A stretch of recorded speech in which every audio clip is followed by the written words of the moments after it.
Soraya Rodríguez, eurodiputada, se define como socialdemócrata y feminista.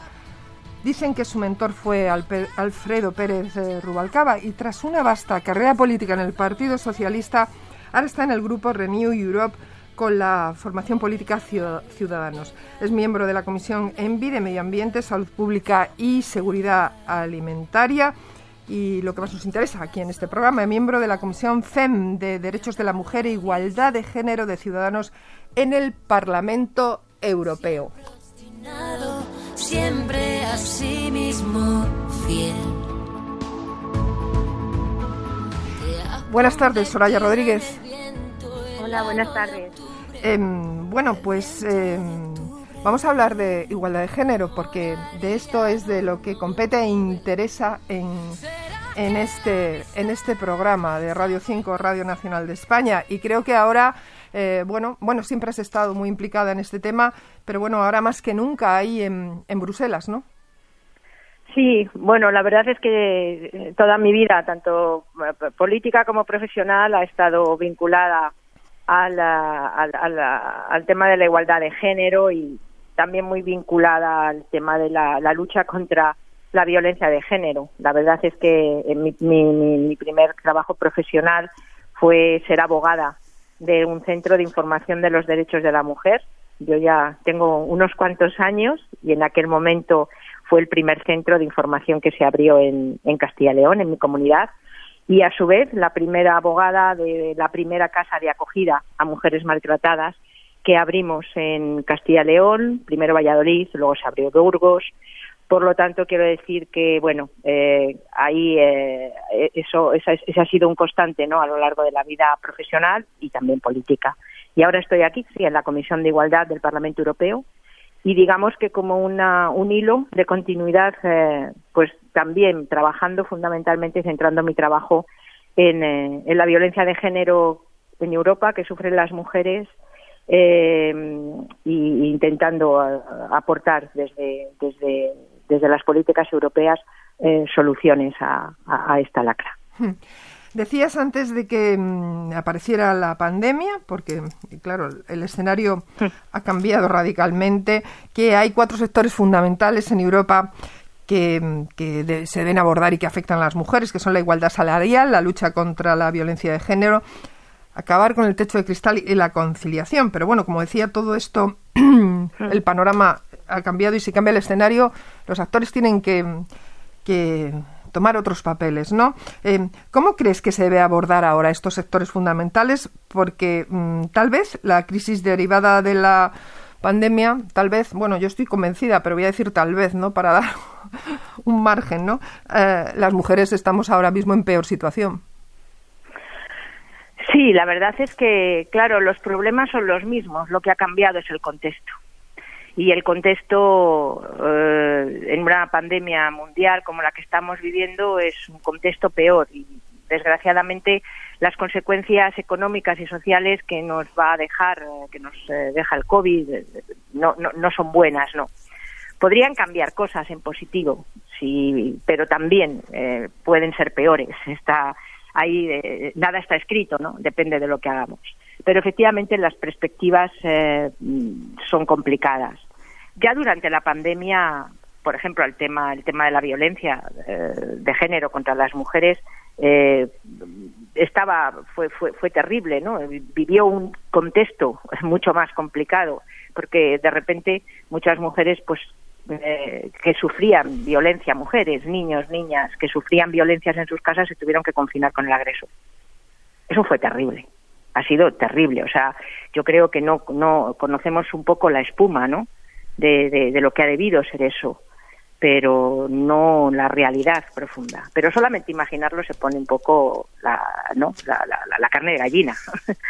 Y, por ejemplo, nosotros ahí en la Comisión de Igualdad, dentro del grupo político en el que estoy, Renew Europe, Renovar Europa, pusimos en marcha y lo lideramos desde Igualdad y lo lideramos desde Delegación Española, el poner en marcha un protocolo de emergencia en la lucha contra la violencia de género en los supuestos de emergencias sanitarias, naturales, es decir, los servicios de emergencia no pueden actuar sin tener en cuenta, por ejemplo, estas situaciones. Y servicios que tienen que mantenerse obligatoriamente para la asistencia a mujeres víctimas. Te lo pongo como ejemplo, ¿no? Para ver que efectivamente los problemas son los mismos, pero el contexto nos ha cambiado radicalmente y efectivamente tenemos también que cambiar esa visión para lo que estamos viviendo y para los próximos años.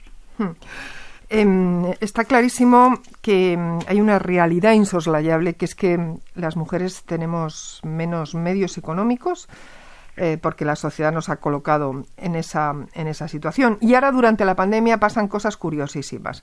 Por ejemplo, hace unos días me escribía una oyente que se llama Elena, que nos estará escuchando, que me decía que ella tiene una familia monomarental, que tiene 2 hijos, uno de 10 y 12 años, que gana 1.750 euros mensuales y que tiene que gastar en mascarillas alrededor de 250 euros, porque hay que darle 2 mascarillas diarias a cada niño para la escuela, más las que usa ella, y que no tiene ninguna ayuda. Me pregunto cómo desde la Unión Europea no se está trabajando esto en profundidad, porque como esta mujer, y en este caso las mujeres, también estará pasando en familias, pero claro, donde ingresan 2 sueldos a lo mejor la cosa es más fácil. Pero claro, esta mujer está haciendo un esfuerzo ímprobo y luego otras no podrán hacerlo probablemente. Y bueno, el tema de los contagios, pues como ves, está a la orden del día, ¿no? Sí, bueno, desde la Unión Europea sí que se está abordando la realidad económica, social que está suponiendo para los países miembros esta pandemia. Te digo, es muy difícil. El problema de las políticas europeas, lo difícil es darlas visibilidad, ¿no? Pero, por ejemplo, en España, el pago de los ERTEs se está haciendo en buena parte, en casi la mitad de lo que estamos gastando como país en el pago de los ERTEs, con fondos que vienen de la Unión Europea. Esto antes, es decir, esto se está haciendo ya antes de que los planes, los fondos de reconstrucción que se han aprobado, el Recovery Fund, lleguen y se hagan realidad, es decir, seamos capaces de presentar proyectos y captar fondos. Por lo tanto, sí, desde el primer momento, desde la Unión, hemos estado trabajando y pidiendo, desde el Parlamento, ¿no? Te digo, pidiendo que efectivamente la Comisión asumiera, se echara también en sus espaldas la realidad económica, social y sanitaria que estaban viviendo los 27 Estados miembros. Y en este sentido, efectivamente, tú has puesto un ejemplo claro, ¿no?, de cómo esta pandemia, el COVID-19, ha trastocado nuestras vidas. Son inmensos los ejemplos. Pero desde el primer momento la Unión Europea, en lo que tiene competencia, en lo que puede, ha estado ahí. Y desde luego, en el elemento de financiación es fundamental. Lo que viene ya recibiendo España como ayuda suplementaria, en este caso, y hasta este momento para el pago efectivo de los ERTEs, es una cantidad muy importante. Dicho esto, hay que hacer, o sea, hay que hacer más, hay que seguir más, hay que bajar, es decir, hay que trabajar con esa visión que tú acabas de decir, ¿no? Poniéndonos dentro de los hogares y de las dificultades que efectivamente debe asumir la gente día a día, que son extraordinarias, la verdad. Efectivamente, claro, Soraya, porque imagínate que esta oyente, Elena, está trabajando, es decir, sigue teniendo la paga de su empresa, pero imagínate, claro, que estás en un ERTE. Sí. O sea, ¿cómo pagas algo como...? Yo me lo pregunto todos los días cuando escucho la radio a primera hora de la mañana y pienso en miles de mujeres que están en esa situación, en miles de familias que están en esa situación, y oigo en la radio unas cosas en la política como muy raras, ¿no? Me hablan de corrupción, de no sé qué y tal, y pienso, digo, pues con 1.000 euros, ¿cómo pagas 250 euros de mascarilla? Quizá por eso nos estamos contagiando, porque claro, obviamente no puedes comprar las mascarillas. Efectivamente, hay veces como que hay una realidad paralela, ¿no? Una cosa de la que se habla y otra la que sucede.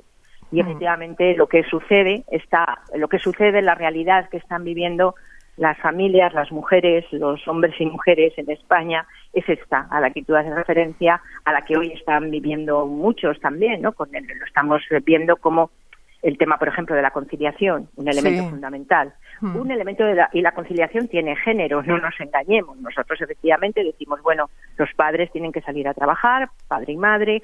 El dilema, ¿no? Que el problema que se ha planteado no es un dilema, es un problema real que se hace con los niños y efectivamente tienen que guardar cuarentena. Y esos elementos de conciliación siempre tienen género, porque siempre perjudican más a las mujeres. Esto es así, y no es una opinión, son datos objetivos, ¿no? Incluso, bueno, el teletrabajo durante la cuarentena, efectivamente, el estar trabajando en casa ha supuesto más esfuerzo a las mujeres. Hay un dato muy interesante que es objetivo y que solamente las mujeres científicas en la Unión Europea, durante el tiempo de cuarentena, en relación a los hombres que se dedican, es decir, investigación, ciencia e innovación, han publicado la mitad de papers que los hombres. Ambos han estado en casa, con los niños, con sus hijos. Ya, pero bueno, sabemos perfectamente, Soraya, claro, cuál es la realidad. Digo, el problema... Me parece que ese dato objetivo, por ejemplo, me parece, quiero decir, cuando decimos, hablamos con datos objetivos, no con opiniones, que a veces se nos dice, me parece que ese dato es muy objetivo y muy clarificador, ¿no?, de la realidad. Entonces, sí, ahí efectivamente, por eso las políticas de igualdad y la política de género tiene efectivamente ahora que estar en estas realidades, ¿no? Porque la pandemia tiene una realidad insoslayable y es que si un hijo se pone enfermo, en este caso, y tiene que estar aislado, ¿qué vas a hacer? ¿Te vas a ir a trabajar y vas a cerrarlo con llave en casa? Bueno, o sea, es que a mí me parece tremendo que no se aborden estos temas por parte de los políticos, que es la realidad de lo que nos está pasando, que es gravísimo. Y otro tema con el que quería comentar contigo es, porque tú has hablado en la Comisión Europea sobre cuáles van a ser los mecanismos, porque a mí esto, igual que me preocupó lo de las mascarillas en su momento, y respecto, ya te digo, al tema económico, pues cuáles van a ser los mecanismos para garantizar la igualdad, en este caso en el acceso a la vacuna de COVID. Porque claro, luego esto ya están anunciando que las vacunas, que quizás estarán en diciembre, que empezarán, bueno, pues con los sanitarios, tal, pero claro, igual que ha pasado con todo, a ver qué va a pasar con esto, ¿no? Y ya te digo, las mujeres ahora mismo somos el colectivo más pobre y más vulnerable, económicamente hablando, desde luego. Y bueno, pues igual que yo, mucha gente se lo pregunta, ¿no? Muchas mujeres se lo preguntan. ¿Qué va a pasar con este tema de las vacunas? ¿Y qué estáis trabajando en eso, en la comisión? Ayer precisamente estuvimos tuvimos un debate con la Comisión, uno más, con la Comisión Europea en relación al tema de las vacunas y fundamentalmente aquí estamos trabajando y abordando tres temas. Primero, indudablemente, la investigación de la vacuna. Necesitamos una vacuna ya, pero necesitamos una vacuna segura, por lo tanto, seguridad, transparencia para en todo el proceso clínico y de investigación. Segundo, el acceso a la vacuna es muy importante, tanto desde el punto de vista de la Unión Europea como mundial. Es decir, lo peor que nos podría pasar es tener una vacuna y caer en el nacionalismo de vacuna, ¿no? En acaparar esa vacuna. Tenemos un ejemplo cuando la gripe A, en fin, no es ni mucho menos, ¿no?, comparable la dimensión de la epidemia, de la pandemia, pero se consiguió una vacuna y el 90% de la vacuna la acapararon muy pocos países. Por lo tanto, el acceso es absolutamente fundamental. Primero, dentro de la Unión Europea, tenemos que garantizar que el acceso sea a los 27 países miembros y que dentro de cada país haya criterios comunes, armonizados, de qué grupos vulnerables son los primeros que deben vacunarse. Y no pueden ser solo directrices, que la Comisión diga que efectivamente personal sanitario, personal que está en personal público, que está en contacto con muchos niños, personas mayores de 65 años, sino que tienen que ser efectivamente criterios que sean armonizados entre los 27. Porque si no lo hacemos así, podríamos, que un solo país sea capaz de tener muchas vacunas y vacunar a su población, si el de al lado no está vacunando y no está vacunando con los mismos criterios epidemiológicos, no vamos a acabar con un virus que es pandémico. E igualmente sucede en el ámbito nacional. Los países pobres van a tener acceso a la vacuna.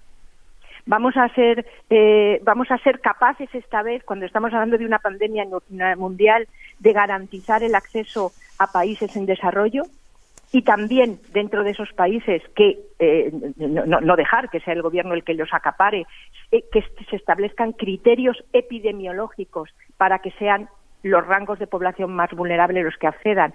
Es fundamental, porque si no tendremos, aparte, indudablemente, de los criterios éticos, de igualdad, también de eficacia, no estaremos a salvo nadie mientras todos estemos a salvo. Y vacunar con criterios epidemiológicos y sanitarios armonizados garantiza que la población vacunada sirve para inmunizar también al resto de población. Por lo tanto, es la eficacia, la justicia y la ética. Y esto no va a ser tan fácil. La Unión Europea está participando en una iniciativa mundial que se llama COVAX, precisamente para garantizar, junto con la organización, con la OMS, la Organización Mundial de la Salud, el que garanticemos cuando llegue la vacuna y en todas estas vacunas en las que estamos invirtiendo que haya una parte de acceso de esas vacunas a países en desarrollo, y tenemos que avanzar muchísimo para estos criterios comunitarios que sean iguales para todos. Y el tercer elemento, es el tema de garantizar, es decir, certificar las vacunas. Por eso nosotros, desde precisamente la Delegación de Ciudadanos aquí en el Parlamento, estamos pidiendo que se ponga en marcha una cartilla de vacunación europea. Pero una cartilla de vacunación europea que recoja todos los calendarios sanitarios. Es decir, estamos hablando de un espacio común, Schengen. ¿Cómo es posible que no podamos hoy, con la inteligencia artificial, con los servicios de digitalización, saber si un niño de España que está hoy en Holanda, metiendo sus datos, podamos saber en Holanda que tiene la cartilla de vacunación, sarampión, varicela, tal, puesta debidamente? En esa cartilla de vacunación debe estar también otra casilla, una nueva casilla que se ha vacunado contra el COVID-19.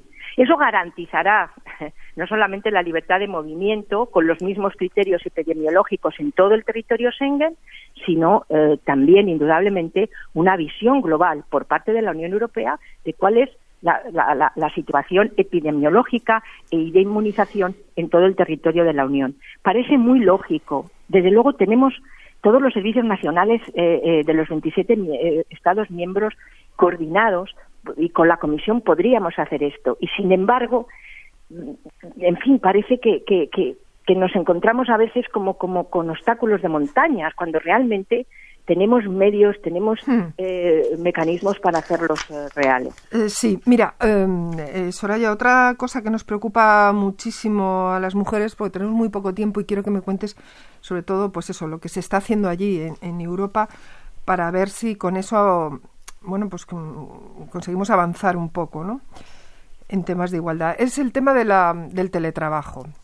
La regulación del teletrabajo. Ahora llevamos teletrabajando desde marzo prácticamente. Han pasado 1, 2, 3, 4, 5, 6, 7 meses donde el teletrabajo es una manera normal de trabajar, pero nadie ha empezado a regularlo. Se dice, vamos a empezar a hacer una regulación, pero realmente ha habido 7 meses para regular esto y claro, a las mujeres que masivamente están teletrabajando, muchas, aunque no quisieran, algunas, porque dicen que, bueno, dentro de casa no pasa nada y una de las cosas en las que hemos puesto más empeño es en salir del hogar, muchas mujeres.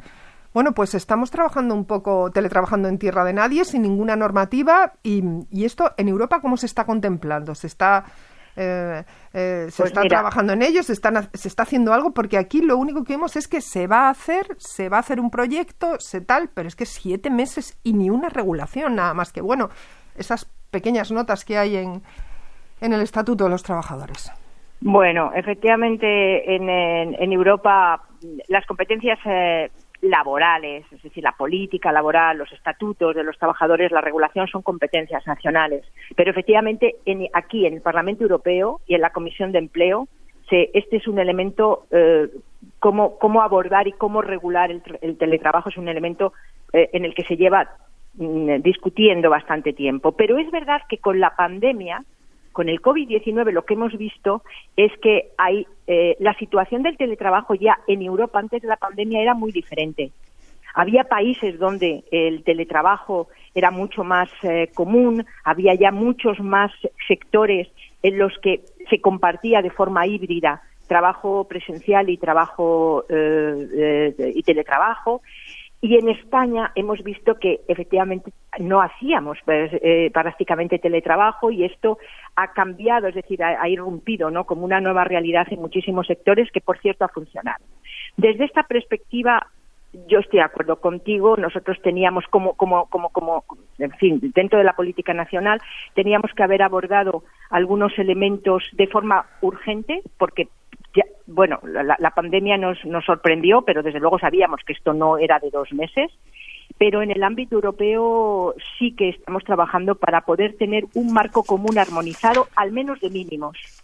Porque efectivamente el teletrabajo tiene elementos positivos, pero tiene elementos también muy negativos. Y cuando hablamos de conciliación, las mujeres tenemos mucha experiencia acumulada en la espalda de que muchas veces la conciliación o medidas de conciliación han sido una trampa, ¿no?, para nosotras. Es decir, cuando se hablaba, por ejemplo, de las jornadas flexibles o de medias jornadas, que eran muy buenas, si te las cogías tú o se las cogía el padre, tu compañero, claro, pero son muy malas cuando se convertían en una modalidad a la que básicamente te obligaban, porque estaba ahí para precisamente las mujeres. En este sentido, yo creo que lo que hay que establecer son unas garantías de introducir los derechos de los trabajadores de trabajo presencial presentes en las legislaciones nacionales a este trabajo telemático. No es